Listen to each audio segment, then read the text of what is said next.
My name's Cory, and I like to party. Any hot rod fans out there? This is our version of a party here at LakePoint Sports, a watch party. We're getting ready to bring you coverage of the second weekend of the Georgia Dugout Club Tournament, part of the Yanmar March of Champions weekend here across campus. We'll be keying in on Kell versus Redan, Harrison and Peachtree Ridge, and North Cobb Christian versus Alexander. All those games set for 4 p.m. starts. Some exciting talent in this set. It combined 5 Division I commits in action, 2 state-ranked teams. Harrison set 16th in the Prep Baseball Georgia Power 25. North Cobb Christian is 22nd. I'll be joined along the way today by Avery Hunt, and we have plenty more guests along the way. Plenty of players, by the way, playing in the 6:30 p.m. games that'll be stopping by. I mentioned this is the Yanmar March of Champions weekend, along with the Georgia Dugout Club Tournament, which is today and tomorrow. There's also the Rally Volleyball Peachtree Classic Saturday and Sunday, and Prep Baseball's Sunday series here at the Baseball Village on, you guessed it, Sunday. Now, this past event, we saw plenty of players step up, have big moments, and we are expecting plenty more along this tournament's weekend as well. Among the Division I commits here in action on the 4 p.m. slate is Kell Jr. Evan Brand, the state's top-ranked second baseman, 15th overall in the class, a Georgia Tech commit. Brand is the subject of our Barnsley Resort player spotlight as we look on the metrics on him. Told me in an interview that he is the first member of this 2027 Georgia Tech recruiting class. They have done a fantastic job of keeping guys in state. Again, we're a couple minutes away from our first pitch in this one. Excited again to bring you all the action from today's first day of the second weekend of the Georgia Dugout Club Tournament. And we got a watch party, as I mentioned, going on. It's going to mean we're going to have 3 games going on at once. So first pitch, just a couple minutes away in this one. So we're going to cut to our fancy graphic here to let you know. Yeah, live coverage is going to begin here shortly. A couple minutes away, and when we come back, we'll have our action from the North Quad here at the Baseball Village. It's weekend 2 of the Georgia Dugout Club Tournament from LakePoint Sports.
Welcome in, Cory McCartney, joined by Avery Hunt, Prep Baseball Georgia here. And again, we got 3 games for you. We got Peachtree Ridge against Harrison, Kell against, it says Cherokee on there. They're not playing, Kell's not playing against Cherokee. Nope. I don't know why I'd say I'm pulling that game. Might just be because I hadn't started yet, possibly. All right. Well, Kell's supposed to be playing against Peachtree Ridge, so we'll see if the scoreboard ends up adjusting for us on that one. Then we got North Cobb Christian against Alexander. North Cobb Christian just picking up 1 game. There was a team that dropped out, so they're here for just 1 game, not playing the entirety of the weekend. Again, this is part of our Yamar March of Champions weekend, and we're underway in Peachtree Ridge in Harrison. Harrison looked unbelievable last weekend. They end up moving up in the Prep Baseball Georgia Power 25. Colin White shows out in the mound. Breck Hemphill. Now, we caught up with Breck when we were at preseason All-State up in Flowery Branch, stolen base there by Peachtree Ridge. Ball goes into center field. This kid's an absolute beast. Ends up going yard a couple times. 3 games, 3 home runs in total, 2 in 1 game. I'm not sure if you got to catch him, but, man, that's a really good Harrison team. Caught a little bit of him Friday night, but anytime, that you can go get 2 in 1 game and 3 over a 3-game stretch, that's usually means you're seeing the baseball pretty well. So yeah, the 1 game, 98.5 and 97.3 off the bat. And he's new to Georgia, moved down from Pennsylvania. He and his brother, who is a freshman shortstop, playing JV right now. So that tells you how good Harrison is when they got a state-ranked shortstop that's on their JV team. That always tends to help when that's the case. Can have enough depth where you got a nationally ranked guy playing on the junior varsity squad as a freshman. So things look to be going well over there at Harrison. I had Matthew Westbrook from Alexander here in studio. What do you think of their all-red uniforms? It's not my thing. Okay. But, they're excited. They're excited about them. Yeah, I mean, hey, I'm all for it. But the all red's probably not my taste, but the world, as my wife tells me, the world doesn't revolve around my taste. I've learned that being new homeowners. So okay. Well, they have all black too. They said, which see, I'm all in the all black. You're on it's the all red. I don't know. I feel like the all black, and I was telling Matthew, I said, once it gets like to June, you guys are going to be like, why are we wearing all black? Yeah, that's going to be miserable. But I wish them the best. I'm glad they're excited about it. They got Jaden Whitsley on the mound right now, dealing here for Alexander. Jaden is a 5'8", 125-pound 2026. He's got his hands full against this really good North Cobb Christian lineup. Gavin Gephardt ropes that one into center field. He's taken off. Gavin's on his way to second. He's going to hold there. He, in fact, does. So Gavin Gephardt, with a 90.4-mile-an-hour double, has North Cobb Christian in business. Extra base hit to start the game. Always take that 100 times out of 100. So good start from North Cobb Christian. I know they had a good week offensively last week at this event. So looking to keep it going. So now they got Carson Bruce here stepping to the plate. Carson, South Carolina commit, joined me as soon as they got here on campus, stepped in studio with me. I got to tell you, he was part of this. I mean, it looked like just this awesome training session they did on the beach in Ackworth Beach they went down to. And let me pull up the name of this. It was Graveyard Outfield Training. So they had him, Dexter McLeon Jr., Martin Scheller, Breck Hemphill, who I mentioned from Harrison, Caleb Hudson. We're all down there. They all work out with this guy, this trainer for the Graveyard Outfield Training. And Gavin said that he's told him, just meet me at Ackworth Beach. And he had no idea what was going on. They were out there in the sand putting work in. And he hurt my feelings, though. I asked him if he had ever seen Rocky III.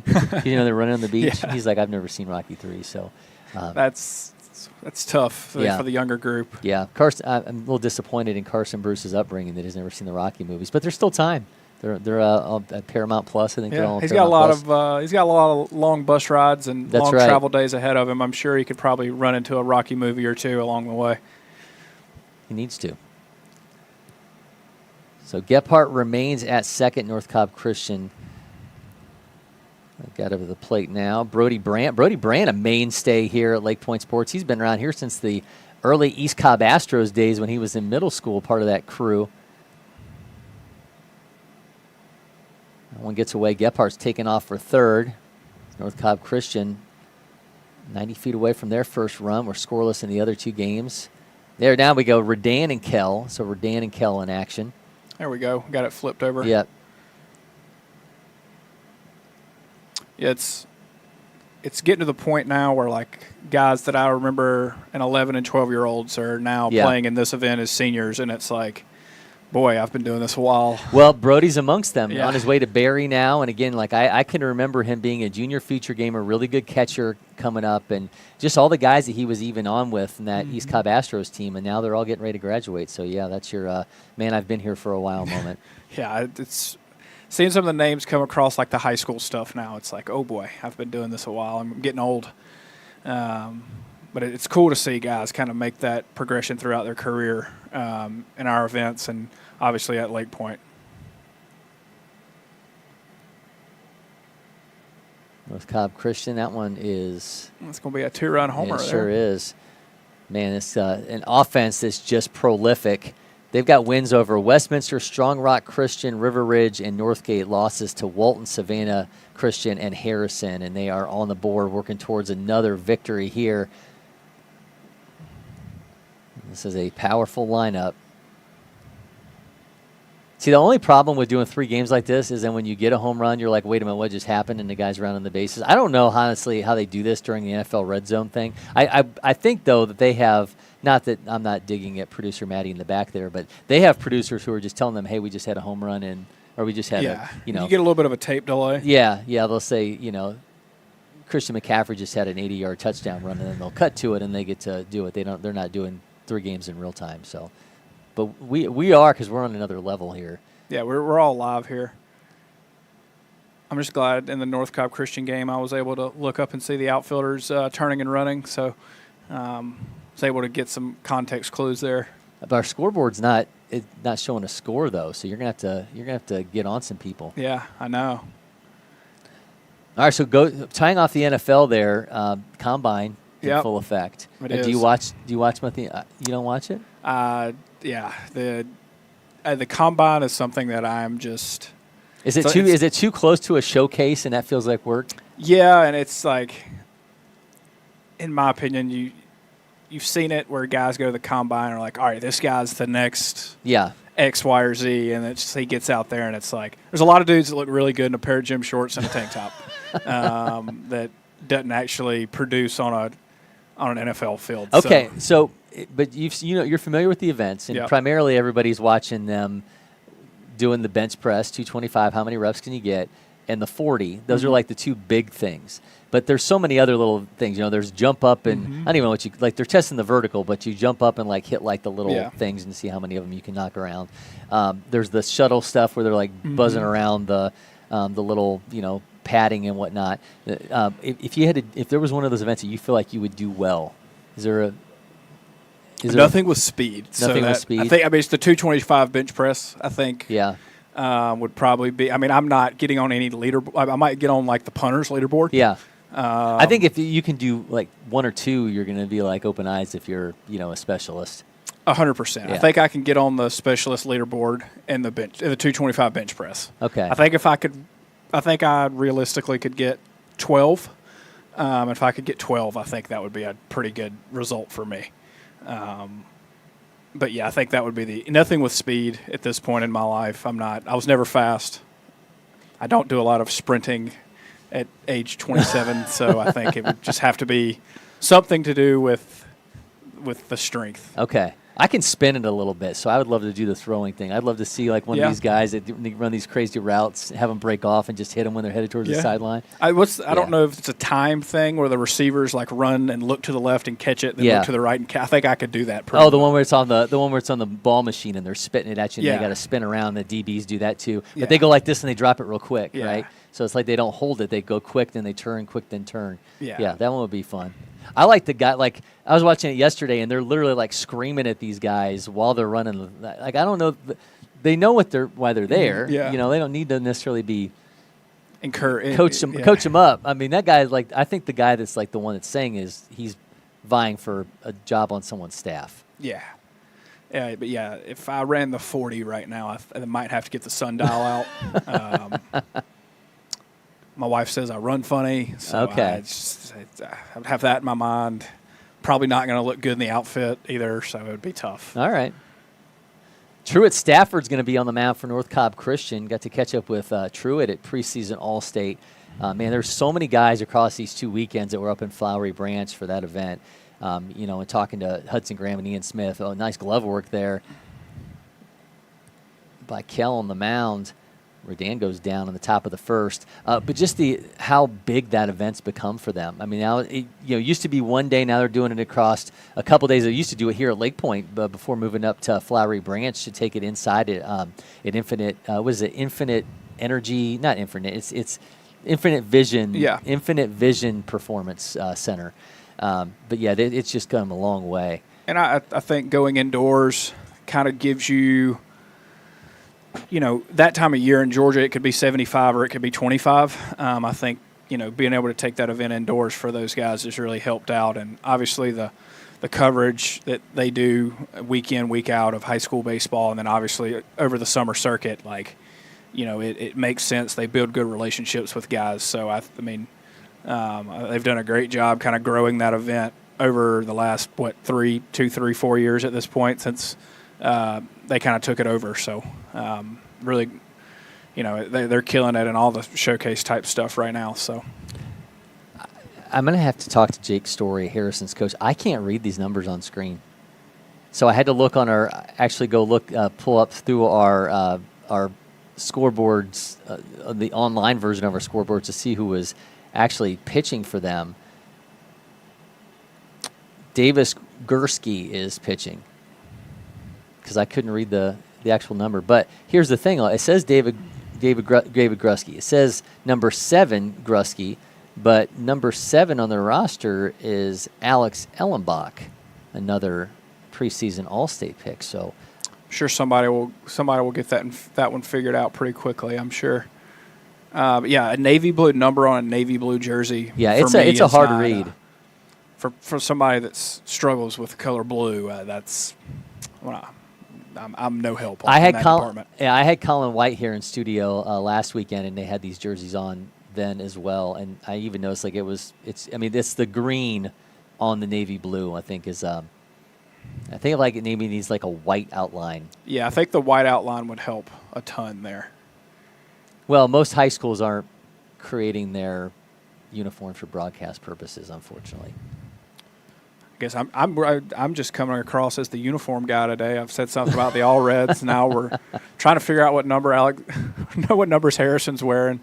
I'm just the guy that's the old man yelling at the cloud about uniforms, I guess. So. All right. Well, whoever is pitching for Harrison, whether it is number 7 Alex Ellenbach or whether it is David Grusky, he is facing Cesar Paez Perez from Peachtree Ridge, and he rips that one 96.7 off his bat.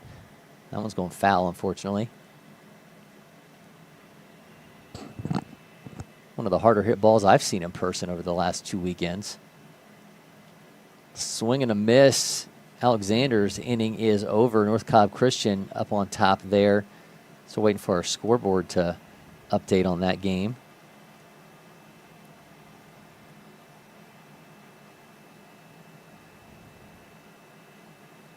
That was Georgia State commit David Jackson Jr., by the way, going down on strikes for Alexander.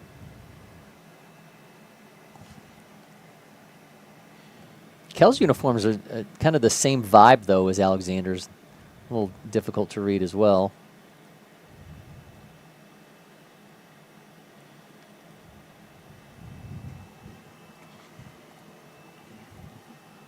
I feel like people have like a radar when I get on a broadcast. My phone just starts exploding. I got 4 phone calls in the first 10 minutes. Oh, I thought you were. Well, is it because you're on the broadcast, or are you just saying like, okay? No chance. It's because I'm on. They're not watching. They're just calling to talk to me on the phone, and it's like they have a radar when I'm away from my phone. It's like that when I get to a golf course too. First hole, phone rings like 3 or 4 times. It's just like just trying to be peace. Just have some peaceful here. Evan Brand up to the plate right now for Kell. Evan was a subject of our Barnsley Resort Player Spotlight preseason, or preseason too, but pregame. Georgia Tech commit. I was talking to him, and I mentioned this when we were showing the Barnsley graphic with him. He was the first member of this 2027 Georgia Tech recruiting class. And they've done and they're doing a really, Deion Cole's part of that group too. They're doing a really good job of keeping these guys together and keeping them in the state of Georgia. 100%. They're kind of becoming the hub for a lot of Georgia talent to kind of, go and develop and, play together, which is, I think, they're doing a really good job there. Peachtree Ridge got a 1-0 lead over Harrison.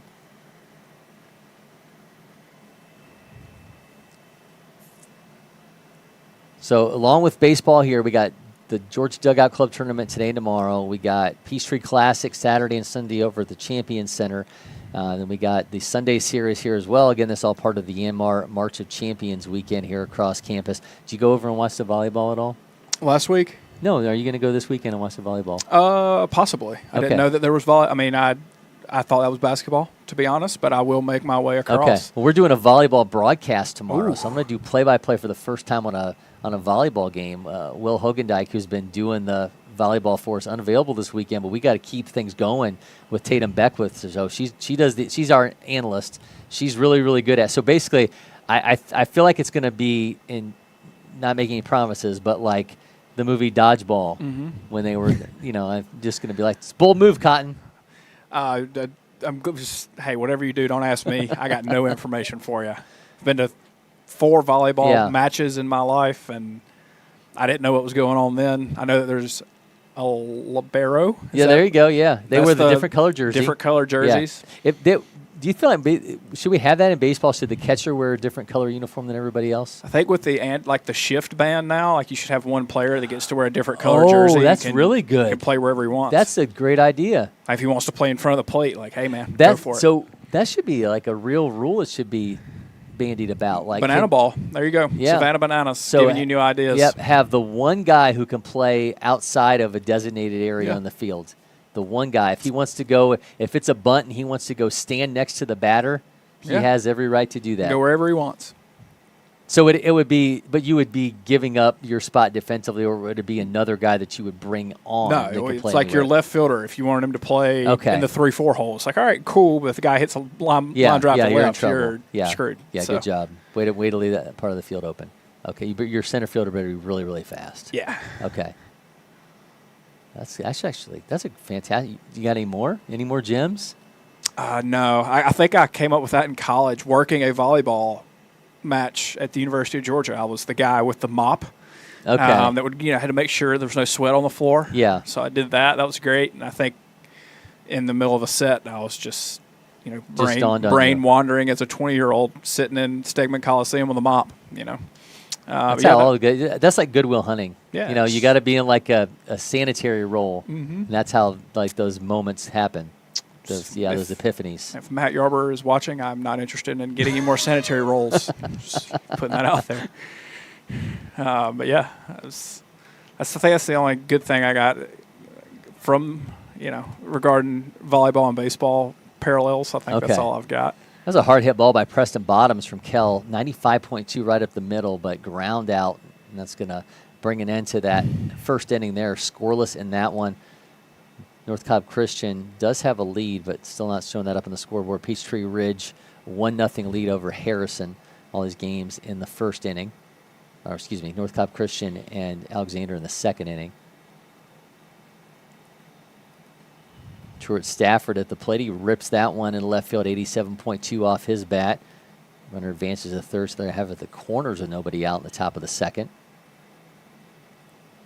I'm kind of like, so going back to this volleyball broadcast, I'm thinking like Top Gun, when they're playing, like Slider stands up and he does like the little flex to the side. Like that's what I'm going for tomorrow. We're going to get the playing with the boys in the background. Yeah. I'll join in tomorrow and just get in the chat. And there you go. Great I job, like Cory. that. Yeah. I got to figure out how to use the chat on YouTube, but I'll figure it out one way or the other. You can just quote tweet it. Yeah, there you go. Get the baseball world involved. So then beyond my mom and Tatum's mom, that'll be a third person that'll be taking a send for us. So, yeah, I like that. We'll get the rest of the staff in there. They got their phones with their headphones in. Just watch some volleyball on the tower. That's right. It'll be great. Oh.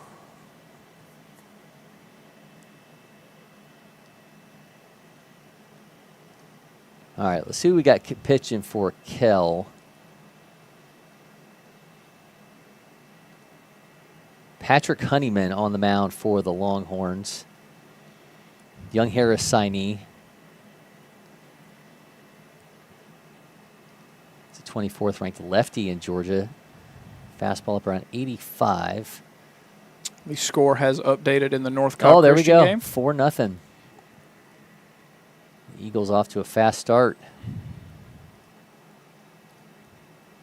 Yeah, again, they just picked up one game in this one, so they will not be taking part in the remainder of the Georgia Dugout Club tournament this weekend.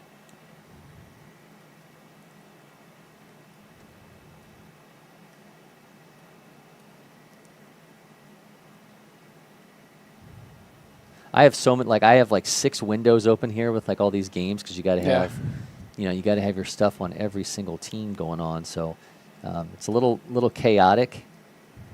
I am a victim of that as well. During an event, during a normal 9 to 5 workday, my computer has just infinity tabs open at all times, and I'm like, I don't understand why Google Chrome's working so slow. And my wife walks in, it's like, Roy, you have 38 tabs open. And I'm just, that's just who I am as a person. I don't know. You're a multitasker. Our tournament software opens a new tab every time you click something, and it piles up, and I probably got the same tab open 7 different times, but it is what it is. All right, so Redan and Kell up in the top left corner. Redan, the remainder of GDC for them, they've got Vidalia Saturday at 10 a.m., then Cherokee Bluff at 3 p.m. Kell is going to they have those same 2 teams because those being in the same bracket. North Cobb Christian, as I mentioned, is just one and done for them in this event. Alexander, meanwhile, has got West Lawrence Saturday at 10 a.m. and then Franklin County at 3 p.m. Peachtree Ridge going to play Stevens County Saturday at 3 and then North Oconee Saturday at 5:30. Harrison's got Stevens County Saturday at 10 a.m. North Oconee at 12:30. It's North Cobb Christian team on a 5-game winning streak, by the way. So that's always a good thing. Yeah. Kind of it's crazy to think about. Region play starts, 1-2 weeks from now? Yeah.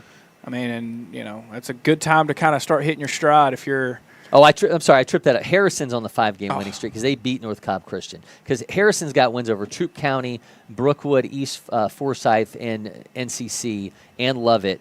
They lost to North Paulding, Walton, Cartersville, and Carrollton. Walton, Cartersville, and Carrollton, that's not 3 bad losses you're thinking about. That's a tough 5 and 4. That's a tough 3-game stretch. Yep. With those 3. But it's region play gets going. I mean, a lot of these guys are trying to start, figuring out that rhythm at the plate offensively. Trying to figure out arms that can come in, get guys out.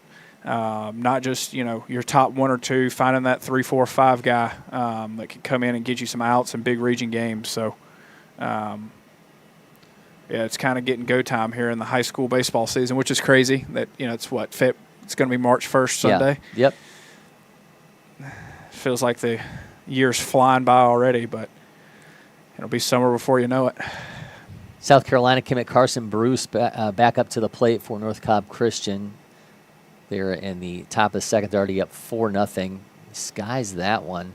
Got 2 runners on, they're both taken off. It's in the left field, and that will be caught for the inning-ending out. Again, Eagles up 4-0 over Alexander. In that one, Peachtree Ridge has a 1-0 lead over Harrison in the bottom of the first. And Redan and Kell both scoreless.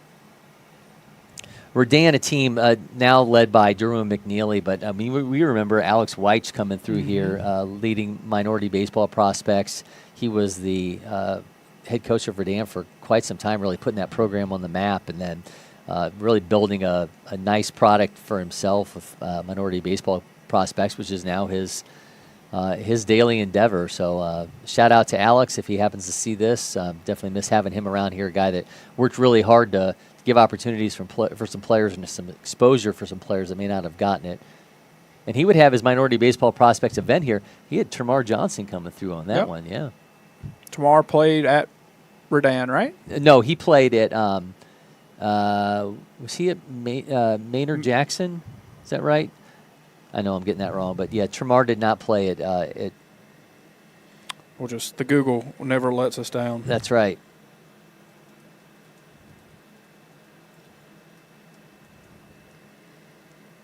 Benjamin Mays. He went to Mays. Yeah. Okay. Benjamin Mays is blue, correct? That's right, yep. Okay. Safe. Yep. Wrong blue team. That's on me.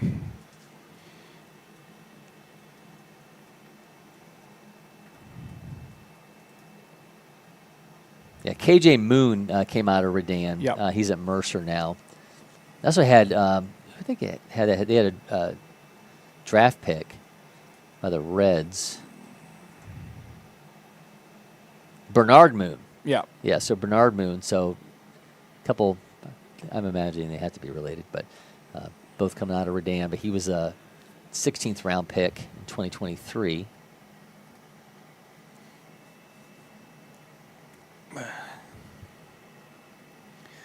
So, I mean, we've gotten two really good weather weekends here for the GDC. They missed the cold, windy weather on Sunday last week. Yeah, and then absolutely poured here around northwest metro Atlanta yesterday. Just absolute buckets. Hey, I got out on the golf course yesterday, and full rain gear. One of the worst decisions I think I've made in the last. Did you have a priest with you? No. Wasn't like a Caddyshack? No, it was. Okay. We got out there and got soaking wet, and we fought through it. So that's what really matters. I don't think where I live got it as bad as Northwest Georgia did. So. Colin White at the plate for Harrison, the Florida signee, Super 60 participant. He's facing off against Eric Radusky, Southern Union State signee for Peachtree Ridge. We have a homer in the Alexander North Cobb Christian game. All right, so Alexander's on the board. Let's see who that was courtesy of.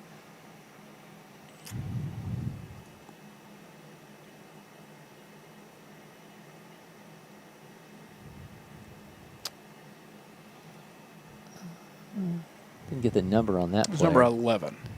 All right, Jesse Williams goes yard for Alexander. Be careful if you're walking along the left field fence here at North Cobb Christian and Alexander. That's 2 baseballs that have been deposited over there. So if you're out there walking around, keep your head on a swivel. This is Nate Cromie at the plate for Alexander now, 6'3", 195-pound righty. Definitely think of Colin White as a pitcher, but he can still get it done at the plate as well.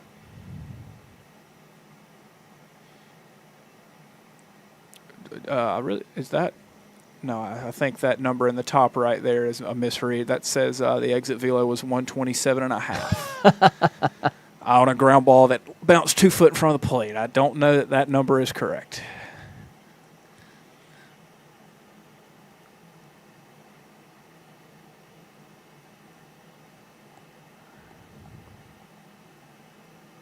Kell's got Jaden Bibby at the plate right now. If he hit that 128 miles an hour into the turf, that is talent. I think, I'm trying to remember the hardest hit ball that I've seen here. It was last year.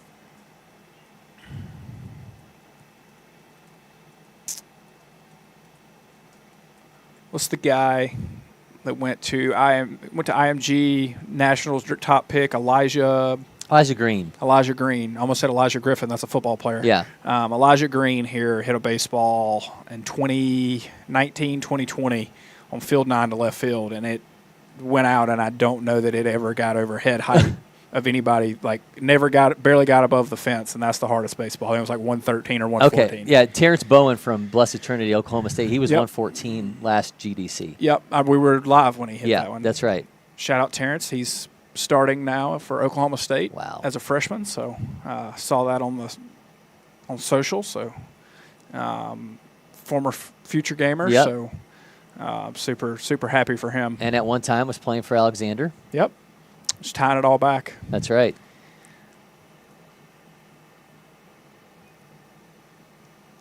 All right, Truett Stafford still on the mound for North Cobb Christian, just giving up one hit, that homer to Williams. They are leading 4-1 in the second inning in that one. Peachtree Ridge has a 1-0 lead over Harrison. Harrison still searching for their first hit of the game, as that one again is headed into the second inning.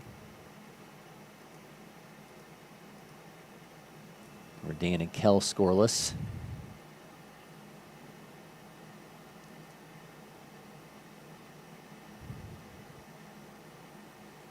Dan's got Dyson Marks on the mound.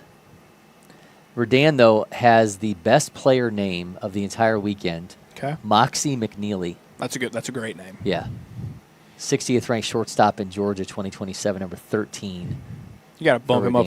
We got to talk with the scouting guys. We got to bump that up just a few for the name. Moxie McNeil. It's pretty awesome.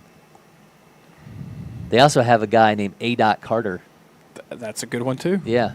Yeah. My last name doesn't provide any. I can't come up with any good ones for me. Me and my wife have talked about it, so I don't know. You guys sat around trying to come up with nicknames? Yeah, nicknames, good names for our future fictitious kids, all that fun stuff. So if you and your wife came up with a good nickname and you liked it, would you just randomly work it into conversations to see if people started using it? Yeah, 100%. Yeah, 100%. Like the best nickname you have is made by yourself.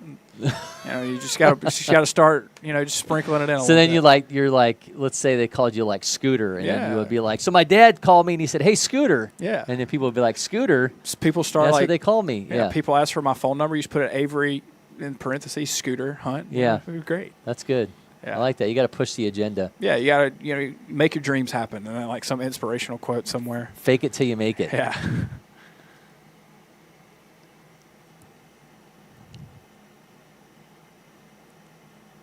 Still says Gruski's pitching for Harrison. We might have to pull this up on Game Changer just to see if we're actually right.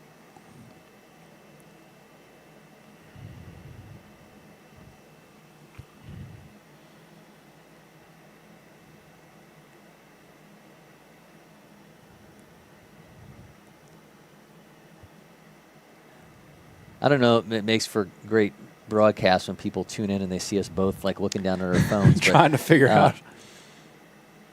But yeah, we're doing work research because we're trying to make sure that we got the right pitcher for Harrison to make sure. Because the one thing you don't want to do is talk up a player and then have their parents have to get on the. Yep. Then it's never good. Yeah. All right, we're pulling up game. I got Harrison's live Game Changer, so let's see. It actually does say Gursky's pitching. So, all right, so David Gursky pitching for Harrison. North Cobb. Davis Gursky, Yep. LaGrange College signee, 6'2", 162-pounder.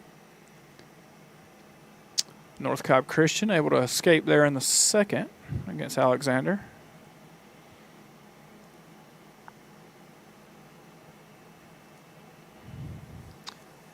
Kell's threatening on field 9. So games you watched last weekend, anybody in particular stand out to you? We talked about Breck Hemphill going yard a couple times for Harrison. The obvious, the BT arm. Joseph Contreras. Yeah, Contreras is going to stand out, obviously. I know they lost. Yeah, still up to 98. Yeah, You know what really, so we did the broadcast, obviously, last week for Blessed Trinity and Loganville. Yep. And the thing that stunned me about that game was that, and we mentioned this during the broadcast, Loganville just was not scared. And I don't know how and I should have asked them about this post-game when I had Tripp Sappin for player of the game, how they prepped for that. Yeah. How do you just, get ready to swing at 95 plus? I'm assuming they have a hack attack there on campus, and I'm sure that they got a lot of reps there. But, Loganville as a whole, it's kind of their MO. It's always been their MO is just a scrappy they're a scrappy team, and they find ways to win baseball games. And, that's kind of evidence there. Obviously, you talked about Trip Sapp. I mean, that performance from him, we kind of talked about on the broadcast. Seeing Contreras on the other side, you got to know to bring your A game to give your team a chance, and I think he did that, and then some. So, obviously, that game with those two arms kind of stood out a lot there for me last week. So we just had a mound visit in Redan, by the way, and I didn't catch it. That was Derwin McNeely, the head coach of the Raiders. White batting gloves on. I don't know if I've ever seen a coach come out with batting gloves on. That might be a first. I got to keep the hands warm. Yeah, whatever it takes. Well, maybe he's like he has delicate skin. They're lotioned up, yeah. And Yeah. Hey, I like it. I've become a bigger advocate of gloves in the last 3 weeks. Having stitches in your hand will do that to you. So, What'd you do? Just remodeling a bathroom with my best friend and sliced the hand open. So, just got stitches out. So we're fighting the good fight. Okay. Bob Vila is your new nickname. Yeah. Yeah, it's trying to be a little bit safer when doing at-home projects.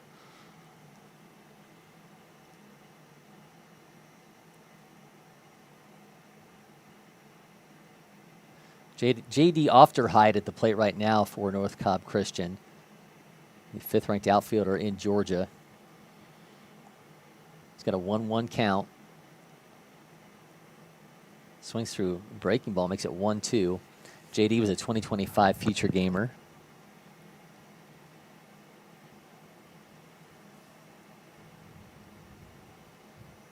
A year ago, North Cobb Christian goes 24-11-1, went 14-2 in region play, ended up finishing second there, lost to Prince Avenue Christian in the state quarterfinals. A team that I know they feel like they're ready for a longer run this year, and they're awfully talented crew. I mentioned Carson Bruce, South Carolina commit, of course, Austin Tambora, LakePoint athlete, second-ranked outfielder in Georgia, 14th overall in the class. Hudson Newell. I think Hudson's a guy that kind of just gets lost in the shuffle there, but Gardner Webb signee, catcher, 17th-ranked catcher in Georgia. Truett Stafford, who we've mentioned as well. It's just a really talented group, and Ofterhide as well.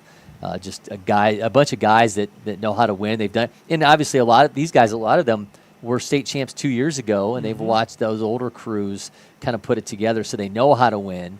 And then you take that and add the talent that they have, and the Eagles are going to be a tough out for anybody. He came right off the bag on that stolen base attempt, kind of came a little bit short, stopped short. Kell's Caleb Narcissus did, and he's going to be thrown out. Yeah, I think a good recipe for success, obviously, is having a talented roster, but also having guys that know what it takes to win big games, right? Yep. Especially when you get to that, best of 3 playoff series. Having guys that can, when everything's not going great, can figure out a way to win a ball game 5-4, or whatever it may be. So I think that's a good recipe, and obviously, like you said, North Cobb Christian is kind of got that recipe cooking right now. Hopefully, they're all hoping that turns out into another state title there.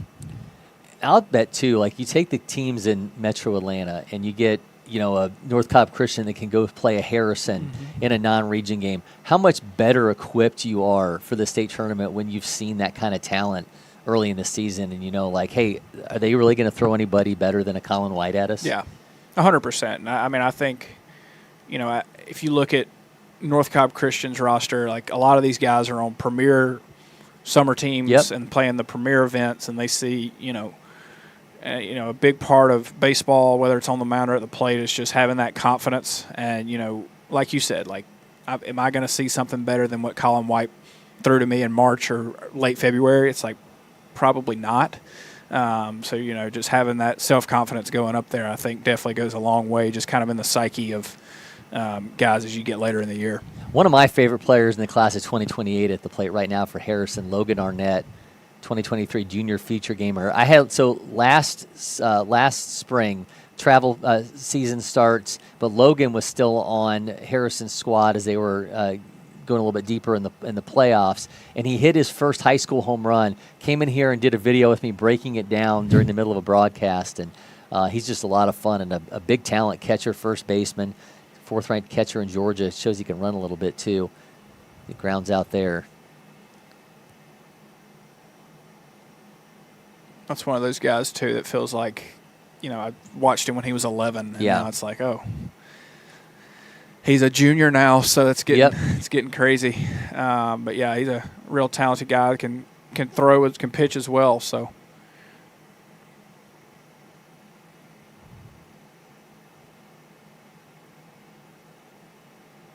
Chase Beasley now at the plate for the Hoyas.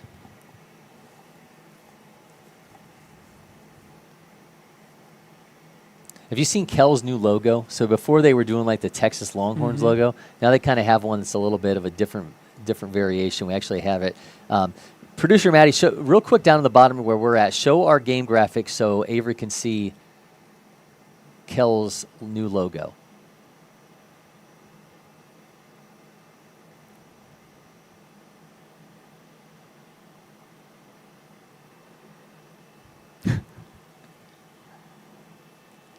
So maybe I can act it out for you if we don't see it. I can show you on my screen, but I want everybody to see it because I think it's a good look. Not sure what's going on in the Alexander North Cobb Christian game. All right, we'll come back to that later. The umpire running out to the mound, then running to the dugout. Good hustle there, keeping the game moving. All right. Well, when producer Maddie gets back, we'll show you the new Kell logo and we'll continue that conversation.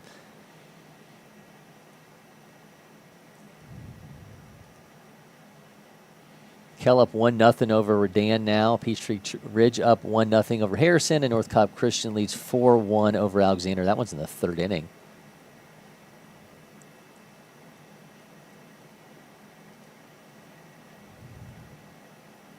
Make that one into the 3rd inning now, too, as Harrison remains down 1-0. And we got some action in Kell and Redan. Kell's going to take a 2-0 lead there with a sacrifice fly to center field. All right, producer Maddie's back. So now let's show me the graphic down here in the bottom corner, Maddie. I'm going to get Avery's take on Kell's new logo.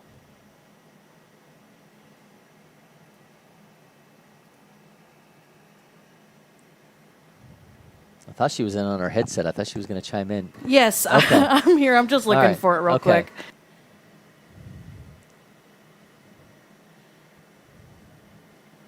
A lot more bells and whistles when we do 3 games like this. When it's just us in one game, we can kind of quickly. There we go. All right, so you got Kell's new logo. It's not the Longhorns anymore, so they got a little more stylized. I like that. I think it's more. It's new. I think it's a good look, though. I like that. I think I like that better than the old one. Obviously, I'm sure there's people that like the old one better, but I like that. I will say I'm sure there are lots of Kell people who like the fact that they could buy a Texas Longhorns hat. Yeah. And it could double as a Kell hat. Now you got to get the stuff that the school actually is equipping you with, as opposed to going out and getting whatever you want the Texas Longhorns. That's the only thing about when you have a school that's so locally in Ohio, we had a school called Graham, and their logo was the Georgia G. That's a good one. So all their kids were wearing Georgia gear, but it looked like they were wearing their high school. A little bit of a homer take, but that's a great logo to image yourself after.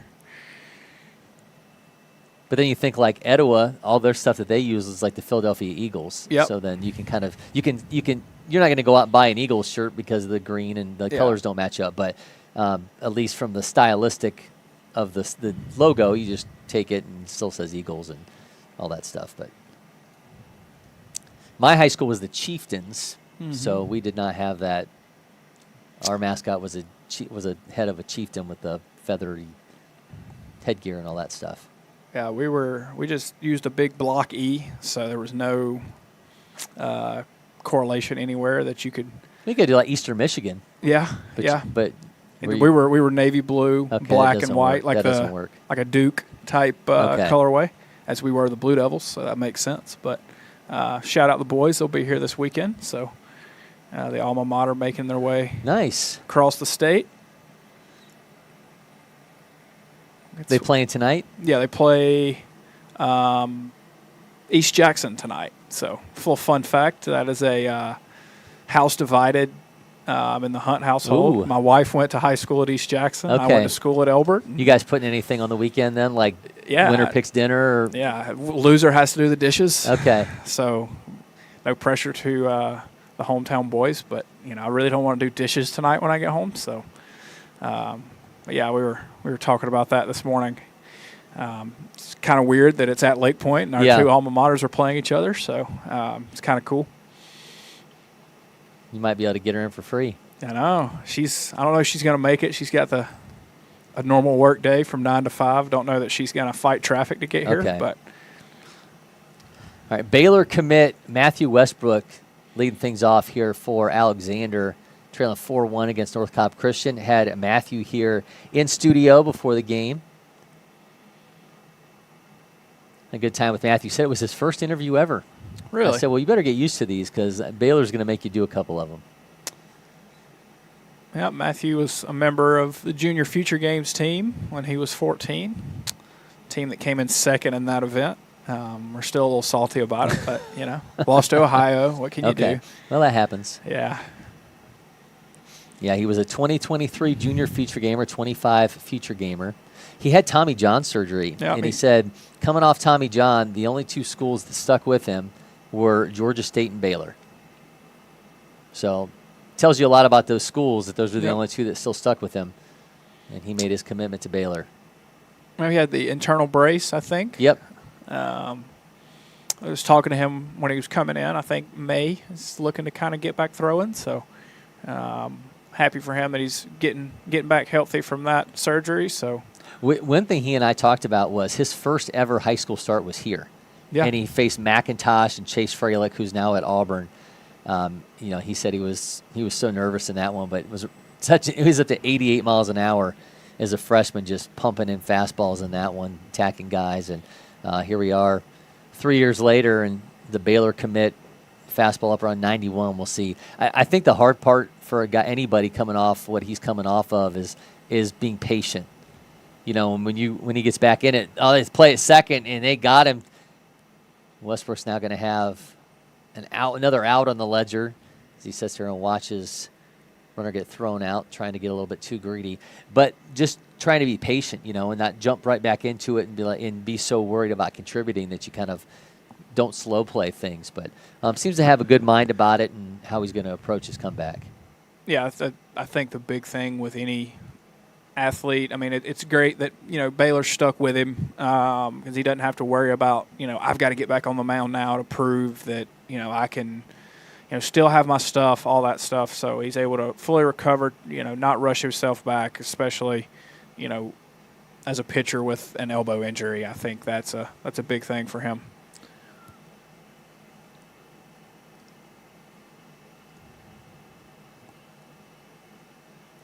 Mentioned Colin White being in action for Harrison. He's one of the nation's top left-handed pitchers, Florida signee.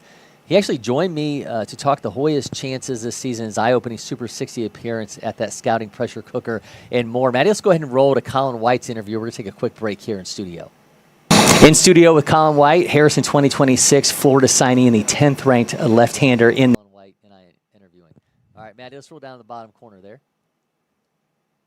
In studio with Colin White, Harrison 2026 Florida signee and the 10th ranked left-hander in the nation. Colin, man, good to see you. Yes, sir. Thank you for having me. You have been a fixture here at LakePoint and on the national radar. Preseason All-State as a freshman and a sophomore, top 10 player in talent-rich Georgia. Senior year's here.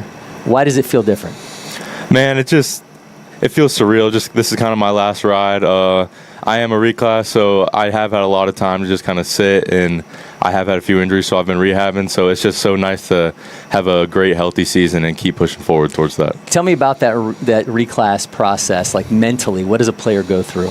Yeah, so 8th grade, I was just having some arm problems, and it was really tough. All my friends, they're at college now, but it's nice to just be around a different group of people and just be healthy for some seasons and keeping the arm And up. a lot of guys will flip it, right? And they're giving up that senior year. Yeah. They don't get to do prom and homecoming and all that kind of stuff. I mean, at least you get to experience all the fun stuff of being a Yes, senior, sir. right? So you're coming off of a Super 60 earlier this month, made some big waves, fastball up to 94.4. The slider was the real eye-opener there. One, how did you feel about your performance? And then take me inside, particularly that day, what was working so well on that pitch? Yeah, honestly, I felt like I left a lot out at the table at PBR, the Super 60. Definitely had some stuff to work on, but overall, I'm happy with my performance. I'm happy that I was pounding the zone and showing a good slider there. But I definitely have some things to work on for sure. It's a crazy environment because, future games is one thing. You've got hundreds of college coaches here.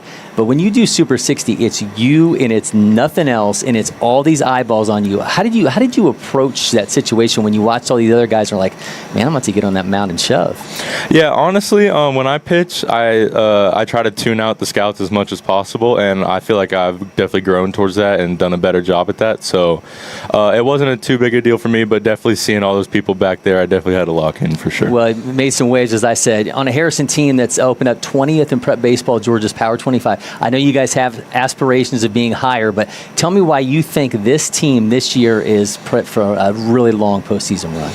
Yeah, first off is the chemistry. I feel like all of us are very close, and we work hard every day. We show up every day, and just the talent we have 4 arms that are committed. So definitely towards region play, we're gonna ramp it up, and I think we're gonna show out for sure. I saw this Q&A that you did. So you were number 12 because of Tom Brady, huh? So how do you take? Obviously, completely different sport, but the mentality and the approach of him was legendary. How do you take that and kind of have the baseball version of that when you take the mound? Yeah, so I was born in Boston, Massachusetts. I've been a Patriots fan my whole life, and Tom Brady's definitely a guy I looked up to.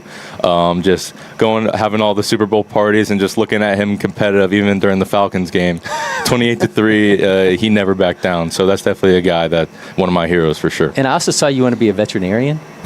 I love animals. Okay, how long has that been something that you've kind of thought in the back burner there, that, hey, when baseball's no longer on the cards? I feel like for a while now, my love, we have 3 dogs. One recently just passed away, but just my love for animals is just something that I really take compassion of, just helping animals. If I see a dog on the side of the road, I'll definitely stop and try to take it to a shelter. That's just something that I take pride in. So it's real puppy love. Yes, absolutely. All right, one of the things I love to do with guys is play a random question.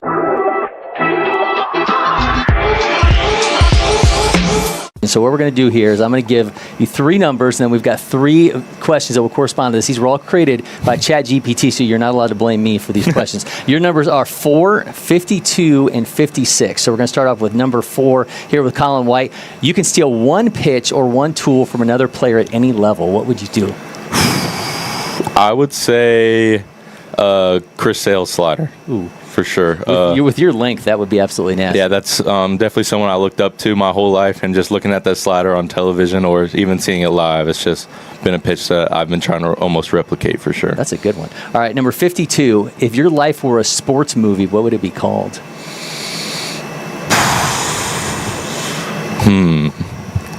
I would say just one step at a time. Okay. Absolutely. Just I feel like throughout my career, I've just had to kind of keep my head down and work and rehab, and that's just something I'm very proud of and that I take pride in.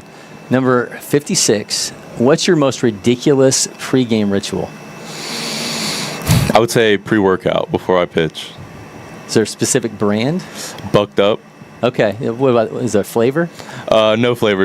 I just need me some pre-workout, get some energy in me. But you're mixing it with something, right? You're not just like... Oh, I'll dry scoop it. Will you really? Yeah, but I'll throw some water down after. Okay. Does it hit you differently when you do it like that? Not necessarily. It's just the easiest way to get it down the quickest, honestly. All right. He is Colin White, man. Appreciate it so Yes, sir. much. Thank Great you so stuff, much. man. Best of luck this year. Yes, sir. Thank you.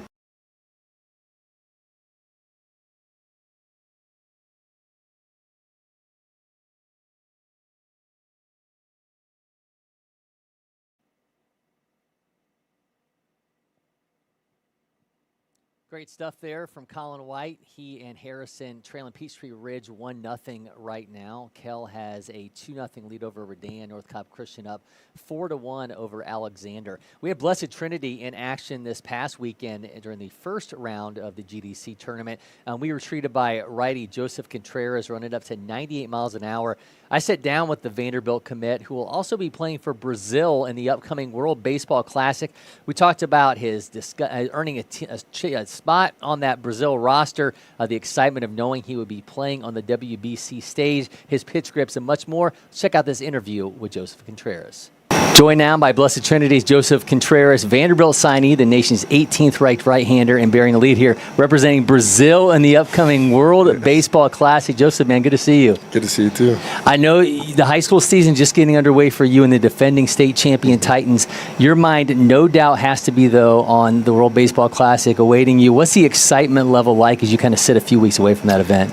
I was very excited to find out that I could actually, represent my mother's country. But right now it's just keep preparing in these high school games, get the most out of it before I go out there, and just keep doing my thing, and hopefully, maybe face Aaron Judge or something. There you go. That'd be nice. Yeah, so of course your dad, former All-Star World Series winner, Jose, is Cuban. Your mom, as you mentioned, from Brazil. How did this wind up then you playing for Brazil in this event? So this isn't my first time actually playing with Brazil. I've played with them when I was 12 years old. I played 2 years ago with them in the Pan American Games. So I've been always involved with the Brazilian national team. And then my dad was also a coach for them. So ever since I was able to play for them, I was like, yeah, that's one of the best experiences. And then when word came that you would be part of their WBC roster, how did you find out specifically for that event, and what was the reaction like?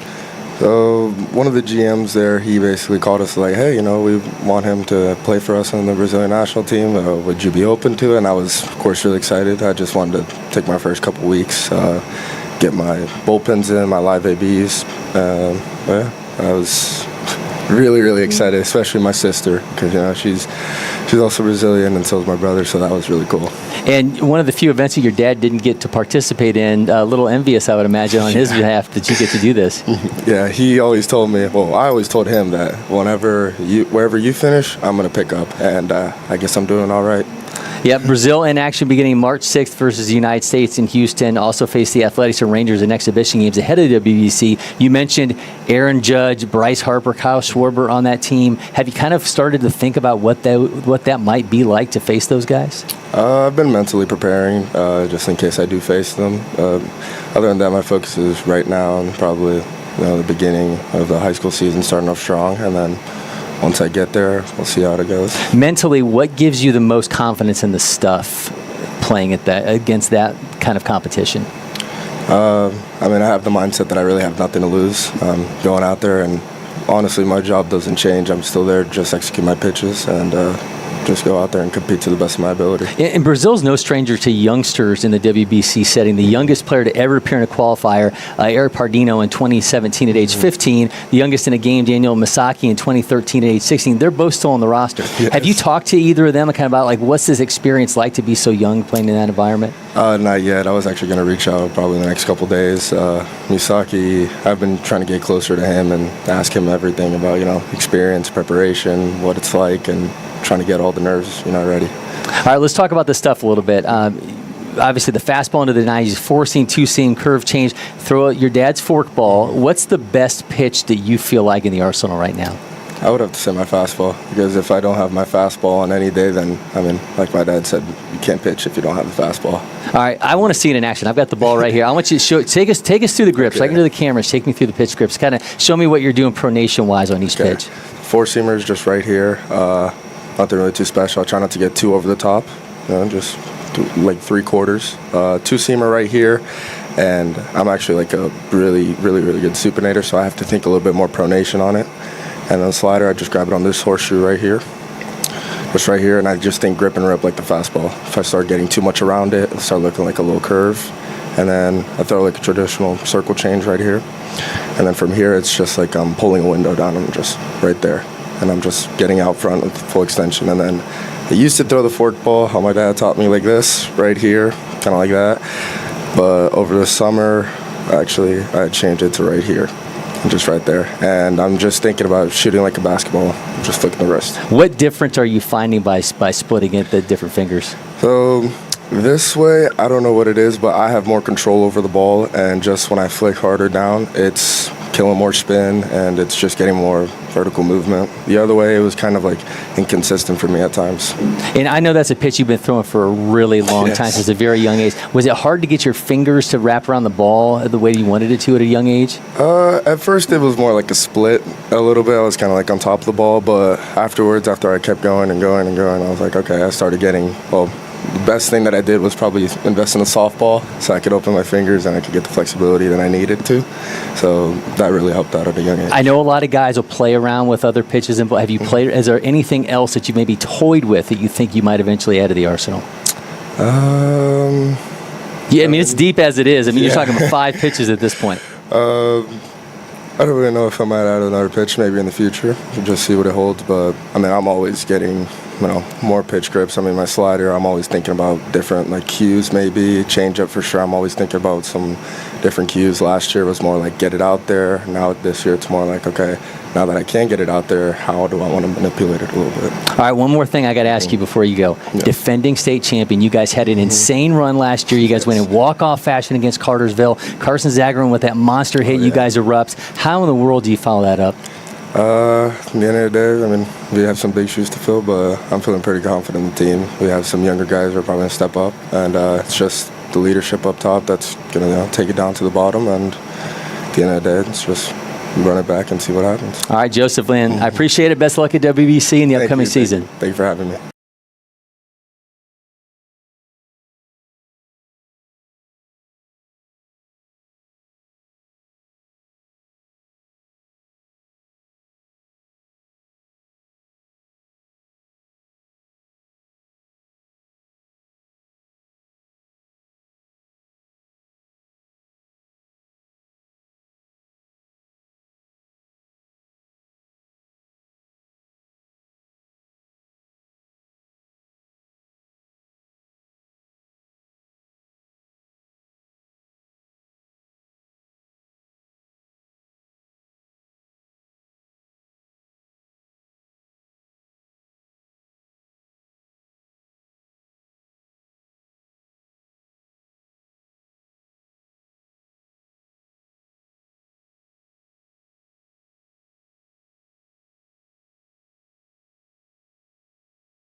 Contreras, if you caught that, I don't know how this guy mentally is getting himself prepped for what lies ahead with the World Baseball Classic. Obviously, with his dad, former World Series champion and All-Star Jose Contreras, he's got a heck of a resource in terms of figuring out how to navigate these waters. And Joseph certainly has the stuff to compete at the level, so it'll be interesting to see how things play out for him. The World Baseball Classic, again, he and Brazil in that bracket to start things off in Houston with the United States. So maybe he does get a crack at Aaron Judge, Kyle Schwarber, Bryce Harper, and company.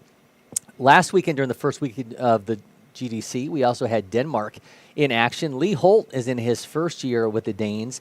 The Texas commit already making a major impact. Georgia's 9th-ranked player joined Jack McCartney to discuss one of the most impressive hit tools in the Peach State. I'm here with Texas commit Lee Holt, the 3rd-ranked catcher in the Peach State. Lee, man, thank you for the time. Sir, thank you. In your first game at Denmark, you go 2 for 4 with 3 RBIs and a home run. How does that set the tone for the season, and how do you try to keep up the great job you did in the first game? Yeah, I think it sets the tone very well. I think it sets a good season starter. It's obviously good to hit a home run the first game and go out there and catch really well too and get a win as well. So I think it sets up just a year of success and just keep going out there and just grinding. In July, during the future games, you had the 2nd hardest exit velo in the state and the 4th highest in the nation. How in those big situations like that, how do you stay calm, and how do you not fold under the impact of this is a huge moment? Yeah, I mean, I think I've always been really good at showcases, and they're fun. So I kind of go out there and just showcasing what I've done in the cage every day and kind of be able to put on like a bigger stage. So I think it's more of like a fun thing out there. One of the biggest parts of your game is obviously your power, as I just talked about. Do you feel like that is the biggest part of your game, or do you think it's some other aspect of what you can do really well? I think my hit tool is probably one of the biggest ones. I think power definitely helps the most, and just getting obviously if I put the bat on the ball, hitting it really hard is going to help me get more hits and everything. I think my defense is easily up there, in the same category of my strengths. In 2025, you had the hardest thrown ball by a catcher at 83 miles an hour. Yeah. What have you done defensively to keep your game up defensively as well as it is offensively? Yeah, I think it's just working the same amount of time and just putting the same amount of time in there, because defense matters equally as much as the hitting as well. Lee, man, thanks for the time. Perfect. Thank you. That's it.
Welcome back. Great stuff there from Lee Holt again, one of the top talents in the state of Georgia, a Texas commit.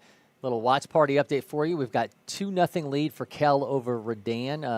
Peachtree Ridge continues to lead Harrison 1-0. Surprising turn of events over there for that explosive Harrison offense. We'll see if they can put something together as that one sits in the bottom of the 4th inning. Now 2 down off that strikeout.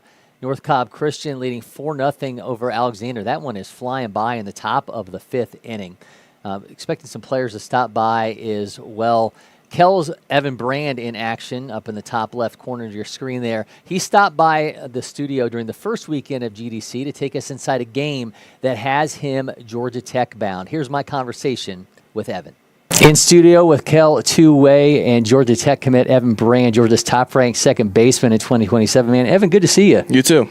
A massive summer for you. You go from future games to the Georgia Tech commitment. I know after getting that college destination out of the way, you can breathe a little bit, get ready for that high school season to start. Tell me expectations for you personally and for Kell in the upcoming year. Yeah, for me, just continue to stay consistent with the hit tool, the pitching, every aspect of my game personally. But for Kell, I feel like we're going to be a really under the radar team. We'll kind of have that good run in the playoffs.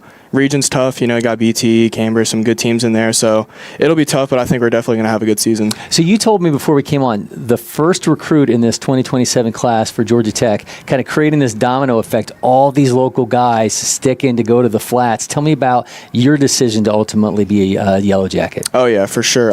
Coach Ramsey and the coaching staff definitely, just made it feel like home. And to be honest, Tech was really the only, true school interested, that showed true interest. So that was a big deal for me. And then also just, being local, family being able to come watch, just stuff like that.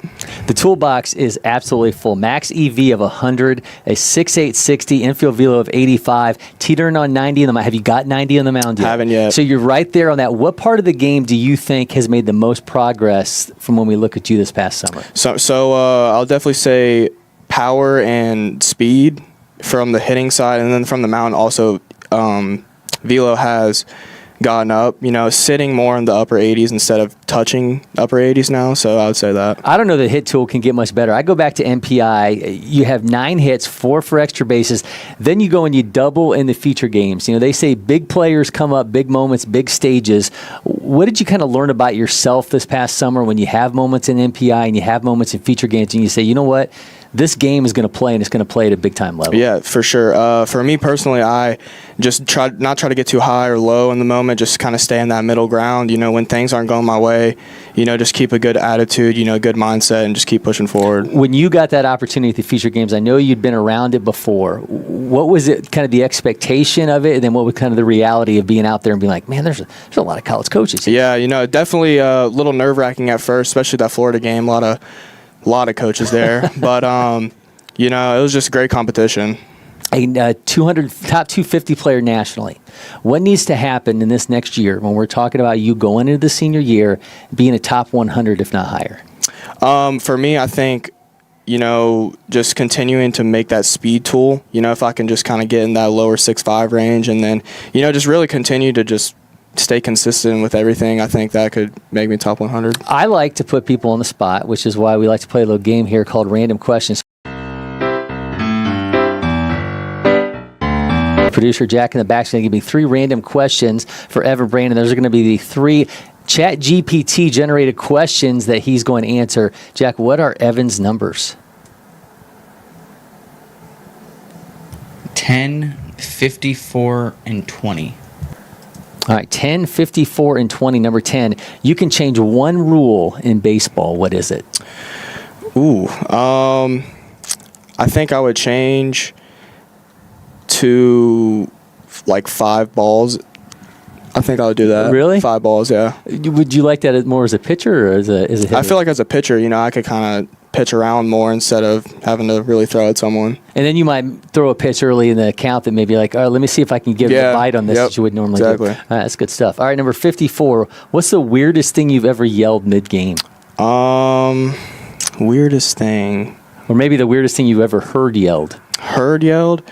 So I'm actually a big Duke basketball fan. Okay. And when I was up to bat one time last year, one of my teammates screamed like Cooper Flag when I was up to bat. So I would say that's probably like kind of the funniest thing. Is that a good thing or a bad thing? That's a good thing. Okay, I thought it's a good thing. Yeah, all right. All right, number 20, last one. How long would you survive in a zombie apocalypse? Couple days. I don't know, to be honest. I don't know. I feel like just wouldn't really do well in that environment, to be honest. Would you go just hide, or would you? Yeah, I would definitely hide for sure. I feel like you'd go high ground. Stay high. I think if you go like climbing a tree, if you made like a tree house, I feel like they're not getting up there. Yeah, you just when you got to go down for stuff. You're in trouble. All right, great stuff, Evan. Man, I appreciate it. Best of luck this season. Thank you.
This is our brand. It's chips. Subs, of course. Soda. This. That. Sweets. Smiling faces. Green. More green. Ice cream. But first, veggies. How about a meal for one? Or hummus is fun. Time for cleanup? Done. All this goodness. Your life, your brand. Publix, where shopping is a pleasure. Backed by over 100 years of engine design and manufacturing and a highly skilled dealer network. Yanmar. Yanmar Tractors. Quality. Hardworking. Reliability. Leave no job unfinished. Yanmar.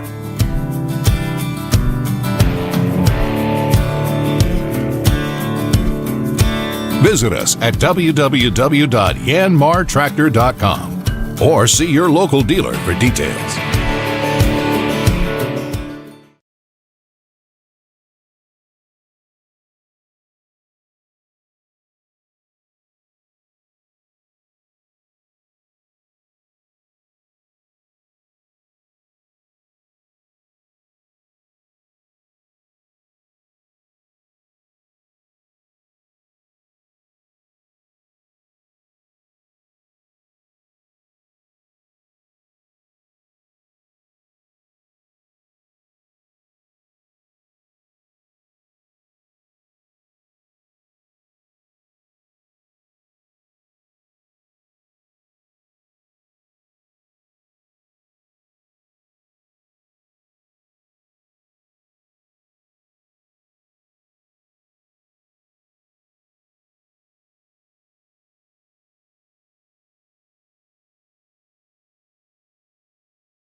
Watch party continues from the Georgia Dugout Club tournament second weekend. Kell leading 2-0 over Redan. Peachtree Ridge leads 2-0 over Harrison. North Cobb Christian has a 7-1 lead over Alexander.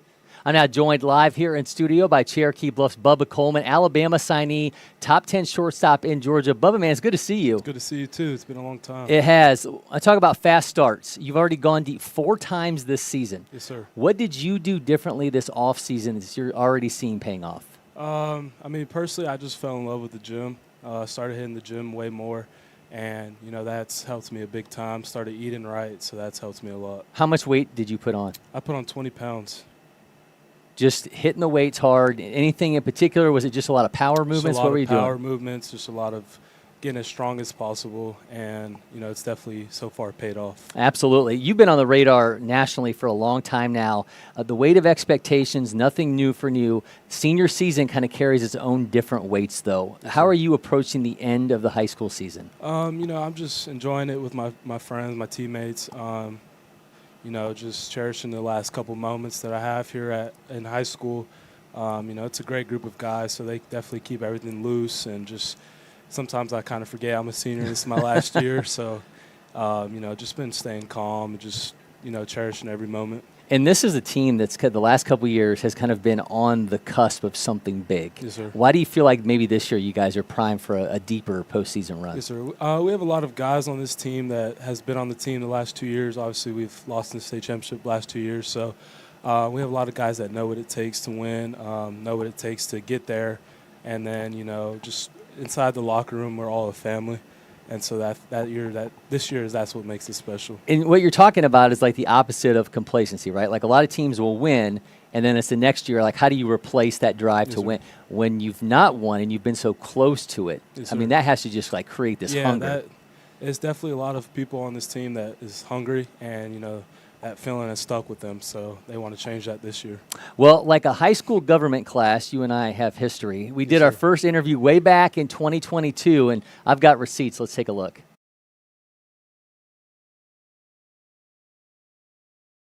What is the next evolution for you in your game? Is there one thing in particular that you're like, man, that's the thing that right now that's got to be the focus for me? Yeah, definitely my speed. I'm already a sub-7, so I'm just working on getting that lower, and just mainly my speed, because that'll help me running, hitting, and at short.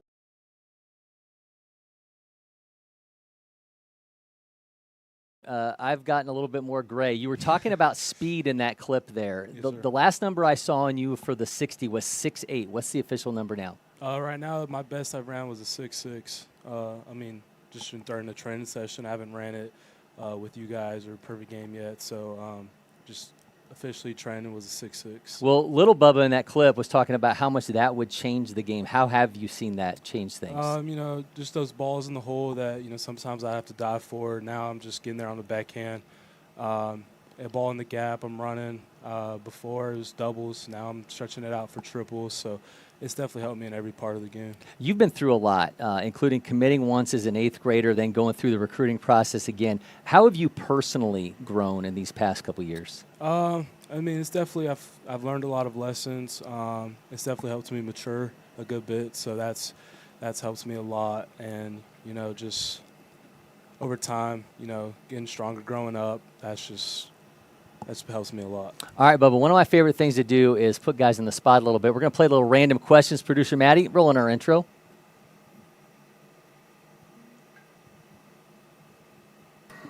On it.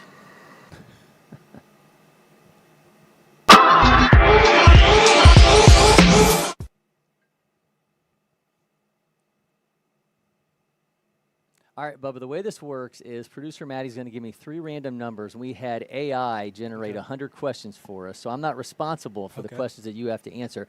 Maddie, what are Bubba's numbers? 13, 91, and 7. All right, 13, 91, and 7. All right, number 13. You get drafted, and you get a hefty signing bonus. What's the first thing that you're buying? Ooh, first thing that I'm buying, probably something for my mom. Something my mom wants. That's going to be the first thing I buy her. A house, a car, or does it up to mom? It's up to mom. Whatever she wants. Yeah, whatever mama wants, mama gets. That's a good way to live. Yes, sir. All right, number 91. Have you ever been ejected from a game? Or have you ever thought about a moment where if I take this too far, I'm going to get ejected? I think, yes, sir. Everyone has those moments. I've never gotten ejected before, but there's definitely been moments where, it's been close. All right, final one, number 7. Have you ever named your glove or bat? I have not, actually. No, I have not. If you had to name a piece of equipment, what would a good name for it be? I would name my bat my baby. There you go. That's a good one. Go. Yeah, that's Bat, good stuff. baby. That's awesome, man. Bubba Coleman, appreciate it, man. Good to see you. Thanks for having me. You're welcome. We're going to take a quick break in studio. We'll be back with so much more from our Georgia Dugout Club watch party.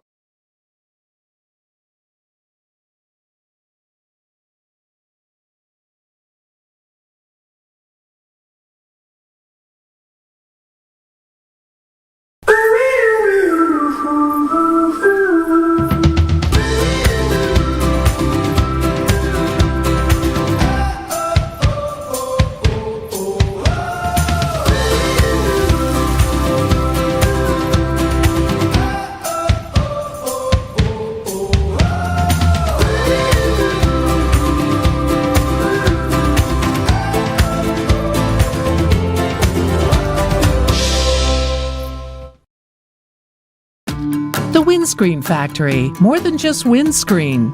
We're a full-service sports facility contractor. We manufacture windscreen for sports and construction, do fence repair and installation, and fabricate field netting and batting cages. In addition to manufacturing the products, we also install upon request. We make safety padding for backstops, rails, and walls, as well as full-service print shop with logo, branding, and signage capabilities. Please call us for a quote today.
We're to Dugout Club watch party, part of the Yanmar March of Champions weekend. Kell still up 2-0 over Redan in the top of the 6th. North Cobb Christian has a 7-1 lead over Alexander.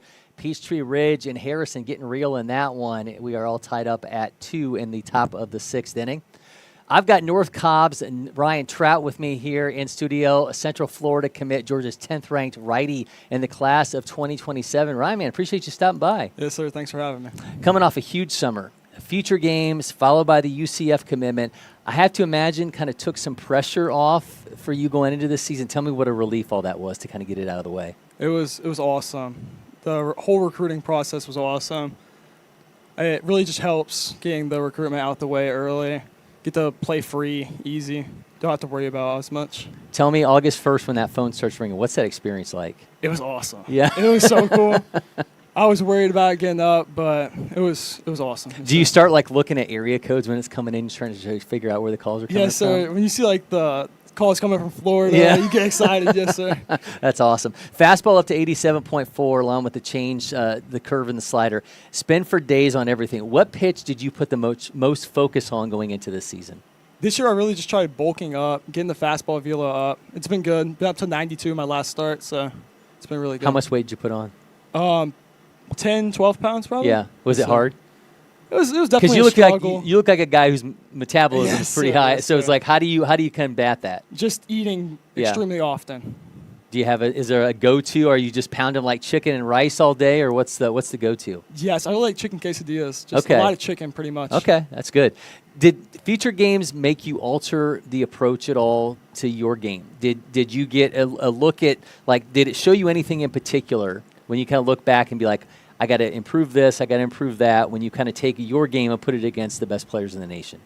I knew I was going to have to gain weight. My fastball wasn't there, I'd say.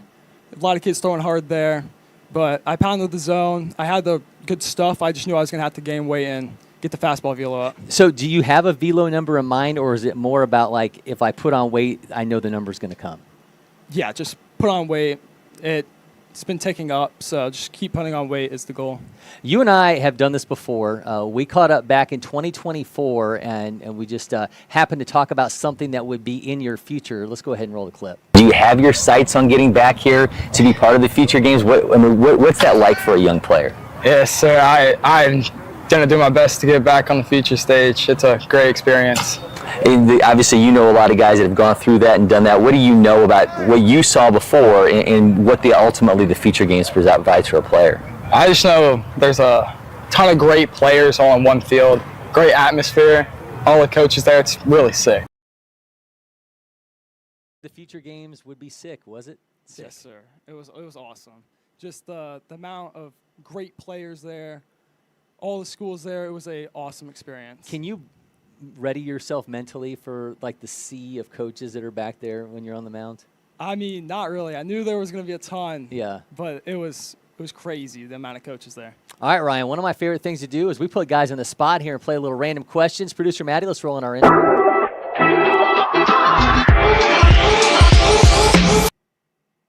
All right, so the way this is going to work is we're going to give you 3 random numbers, and then AI has generated 100 questions for us, so I, of course, am not responsible for these questions. Maddie, what are Ryan's numbers?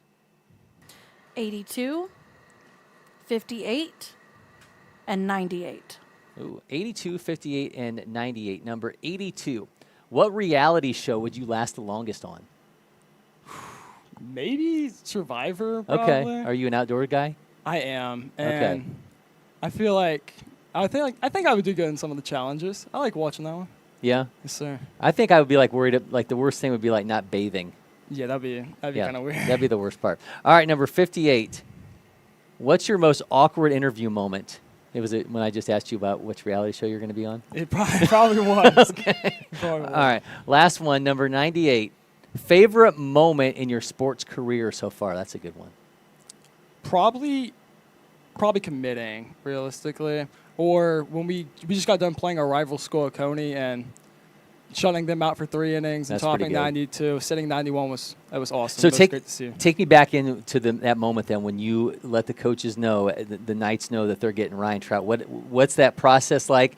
What's the moment like? And what's it like to kind of just, I'm yours? It was so exciting. I couldn't wait to tell the coaches. Love those guys. They're awesome. And just like the text back of like, welcome to be a Knight. We're so excited to have you. It was awesome. You going to get that resident yearly pass for Disney or Universal? Oh, 100%. Which one? Probably Disney. What's the best ride at Disney? This is not on the random question list, but I want to know. What's Ryan Trout's favorite Disney ride? I actually have never been. I can't tell you. But You've never been? I'd well, love you're gonna go a bunch of times. Yes, you're gonna be down there. I'll be there all the time. Awesome, Ryan, man. Listen, I appreciate it. Thank you so much, man. We're gonna take a break here in studio. We'll be back with more from our Georgia Dugout Club Watch Party. Backed by over 100 years of engine design and manufacturing and a highly skilled dealer network, Yanmar. Yanmar Tractors. Quality. Hardworking. Reliability. Leave no job unfinished. Yanmar.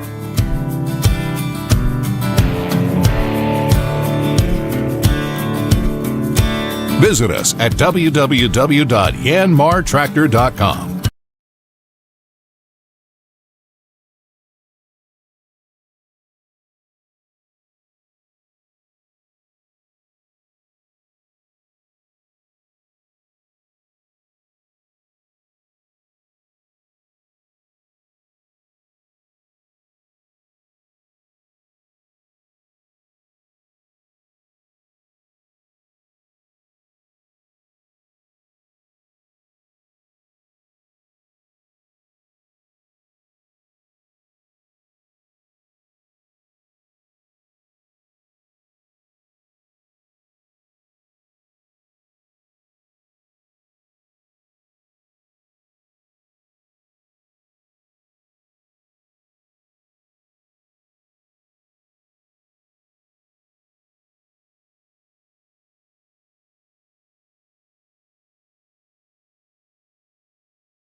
Back to our Georgia Dugout Club watch party, part of the March of Champions weekend presented by Yanmar, Redan, and Kell in the bottom of the 6th inning. That's 3-0 Kell. Peachtree, Ridge, and Harrison still notched up at 2-2 in the bottom of the 7th.